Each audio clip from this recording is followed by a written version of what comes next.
저도 뭐 기자 생활 할 만큼 했습니다. 오래 했는데요.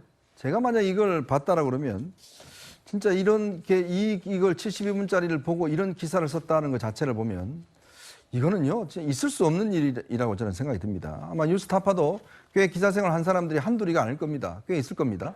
근데 어떻게 이 녹취록을 보고 기사를 그렇게 쓰지? 라는 저는 근본적인 의문을 드는 거예요. 왜냐하면 앞부분에 보면 그 윤석열 당시 검사가 커피를 타줬다.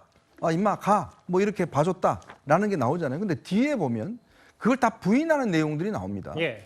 결국은 윤석열 대통령 만나지 못했고, 커피도 직원이 타줬고, 그리고 그 사람 만난 사람은 박모 검사라는 게 내용이 나옵니다. 근데 어떻게 이거를 딱 빼버리고 앞부분만 가지고 아, 윤석열 당시 검사가 봐줬다라고 보도할 수 있는 건지. 그러니까 통했지와 그냥 봐줬지가 이제 쏙 있는 거잖아요. 이게 이제 우리가 명예훼손법에 보면 어떤 사안을 알면서도 허위로 보도하는 거, 이게 처벌되는 겁니다. 예. 그러니까 몰랐으면, 예를 들어서 뭐 모르는지 몰랐으면 보도되는 거는 이게 이제 그 어떤 참작 사유가 돼요. 그런데 이런 사실을 알면서도 보도했을 때는 이 명예훼손에 분명히 의율되는 거거든요. 바로 이 사례입니다. 뭐냐면 이 내용 전체를 보면 누가 봐도 아마 기자 생활 뭐 하루 이틀 한 사람 보더라도 이 내용 전체를 보면 이거는 윤석열 검사가 만난 거 아닌데? 라고 할 겁니다.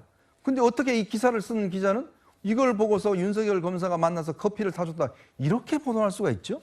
저는 정말 기가 막힌 보도다. 이렇기 때문에 이게 뭔가 의도적으로 조작한 게 아니냐. 뉴스타파가요, 그래도 꽤 역사가 되고 이 탐사보도 전문 매체입니다. 자, 그런 매체가 이런 식의 보도를 할 수 있다는 거는 그렇기 때문에 검찰이 바로 이 조작 공작이라는 이야기가 나오는 거죠. 이건 왜냐하면 그렇게 보지 않으면 왜 이걸 굳이 이 뒷부분을 뺄 의도가 뭐가 있겠습니까? 당연히 다 보여주면서 국민들에게 보여줘야 되는데 왜 굳이 악마의 편집을 해서 그것만 부각시켰을까? 바로 그 의문입니다.